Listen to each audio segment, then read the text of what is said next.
Hello everyone and welcome back to Education Eternity. Today's chapter is nutrition in plants. What is the mode of nutrition in plants? Generally, plants are the only organisms which can prepare their own food with the help of the raw materials which are available in their surroundings. So basically what a plants need is that a plant requires water, carbon dioxide, sunlight, minerals for the preparation of its food. Now, what is nutrition? Basically, the plants need nutrition and food for its own growth. So, nutrition is the mode of taking food by an organism and its utilization by the body. So, the nutrients which are required by the living organisms for building their body for growth, repair, and for providing energy to carry out activities of life processes is basically known as nutrition. Plants get their nutrition from different ways. Broadly speaking, they can be classified into autotrophs and heterotrophs. So what are autotrophs? The plants which can make their own food are known as autotrophs, because autos means self and trophein means that is nourish. So the plants which can prepare their own food are known as autotrophs. On the other hand, heterotrophs are the plants which cannot prepare their own food. They depend on other plants or organisms for the preparation of their food. And the autotrophs are of two types. One is the photoautotrophs and other is the chemoautotrophs. The photoautotrophs are they derive energy for making food from sunlight. Basically, all green plants are photoautotrophs. And chemoautotrophs, they use chemical energy to make their food. For example, bacteria. A bacteria converts nitrogen from air into nitrates, which gets absorbed by the plant. So it is an example of chemoautotrophs. The heterotrophs, they depend on other plants and animals for their food, and heteros means other and trophein again means nourish. So plants which depends on other are known as heterotrophs, and heterotrophic plants can be further divided into parasites, saprophytes, insectivorous and symbiotic plants. Now, what is photosynthesis? The process by which plants make their own food in the presence of sunlight, chlorophyll, glucose, water is known as photosynthesis. So photosynthesis, the word photosynthesis is derived from two words, photo and synthesis. Photo means light and synthesis means to combine. So the tiny pores present mostly underside the leaves, these are called the stomata, or singularly speaking it is stoma. So each stoma is surrounded by the guard cells. Leaf absorb carbon dioxide from air through the stomata. The roots absorb water and mineral from the soil. The mineral and water and the nutrients which it's absorbed by the roots, it gets transported to the leaves by the pipes or the tubes which run through the entire plant, forming a vessel system. This chlorophyll is the green pigment which is present in the plants, and chlorophyll basically it captures energy from sunlight and uses it to prepare food from carbon dioxide and water. So the process of collection of simple substances such as water and minerals from soil and carbon dioxide from the air, utilizing sunlight as a source of energy, and conversion of these simple substances into glucose is known as photosynthesis. And there is a equation which summarizes photosynthesis, that is 6CO2 plus 6H2O gives us C6H12O6, which is sugar, plus 6O2. And during the process of photosynthesis, light energy is converted into chemical energy. The plants absorb energy from the sun and use it to convert carbon dioxide and water into glucose and oxygen. Glucose is converted into other complex substances that get stored in the plants, and plants use this glucose to obtain energy through the process of respiration. The byproducts of photosynthesis are oxygen and water, which are released through the stomata during the daytime.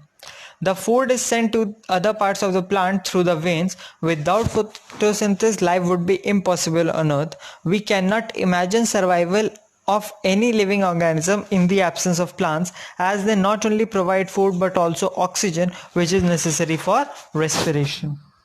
The sun and the trees are called the lifeline of our planets because during photosynthesis, the plants produce food in the form of glucose. Glucose is further converted into complex compounds such as starch and cellulose.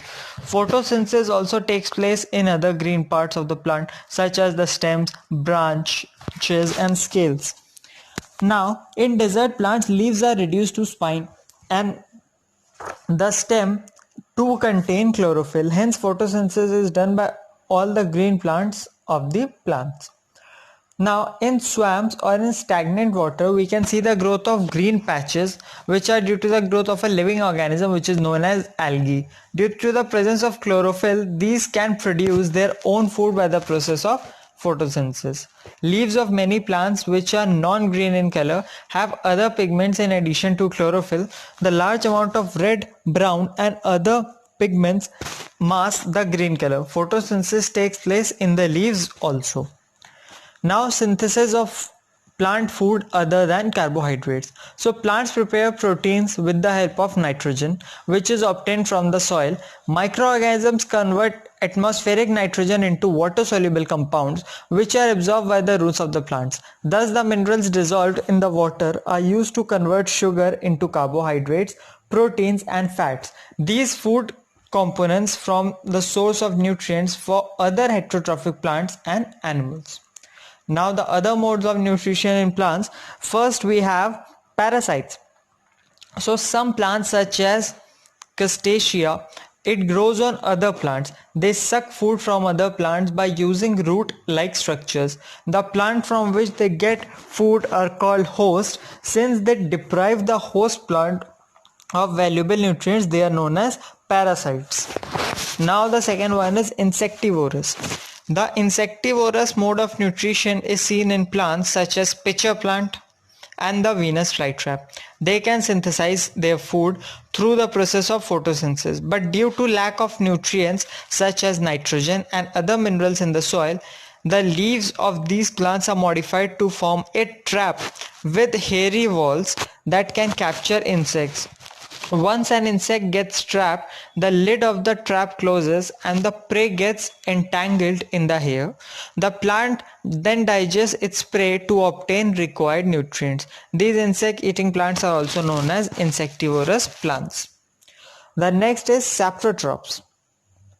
So some plants obtain their nutrition from decaying organic matter. They secrete digestive juices onto dead and decaying matter and then absorb the nutrients from it. This mode of nutrition is known as saprophytic nutrition. Plants that use saprophytic mode of nutrition are called saprotrophs. Saprotrophs are basically decomposers and obtain energy from their own use by breaking down complex organic matter from the dead bodies of other organisms. At the same time, this process also releases vital chemical elements into the soil which are absorbed by autotrophs. Thus, saprotrophs aid the recycling materials from dead organisms to living ones. Fungal and bacterial saprotrophs are known as saprophytes. For example, fungi. Under warm and humid conditions, fungi start growing on articles such as leather objects and dirty clothes. Fungi grow well in wet, marshy and damp weather. Rainy season provides a suitable environment for fungi to produce spores. For this reason, fungi appears during rainy season. The fungi grow on shoes in the rainy season because the shoes provide fungi with dark, moist and warm environment that is favorable for the growth of a fungi. To prevent shoes from fungi, we should keep them dry. There are some fungi such as mushroom and yeast which are useful, whereas there are many fungi which cause diseases in plants and animals and as well as in humans. Some fungi are also used in the production of medicines. Now, symbiosis. There are organisms which live together and share shelter and nutrients. This is known as a symbiotic relationship. So symbiotic relationship may be defined as a habitual living together of organisms which belongs to different species. Symbiosis is a mode of heterotrophic nutrition. It is an interaction of interrelationship between two organisms for mutual benefit or dependence. For example, lichen is an example of symbiotic nutrition. It is an association between algae and a fungi Algae are autotrophic and can manufacture food for fungi, while fungi provides shelter, water and mineral to the algae. Now, another example of symbiotic relationship exists between a leguminous plant and a nitrogen fixation bacteria. The rhizobium bacteria in this relationship converts the atmospheric nitrogen, which is present in the surrounding environment, into soluble compounds of nitrogen to fulfill the basic requirements of plant, and can also help the soil to get its nutrients replenished. This saves the farmer from using the fertilizers or any other process to provide the fertility to the soil. Now, rhizobium bacteria form a symbiotic relationship with plants such as gram, peas, moong, beans and other legumes. They are found in root nodules of these plants. That's it. Now your chapter is over. Don't forget to like the channel, subscribe to us and comment.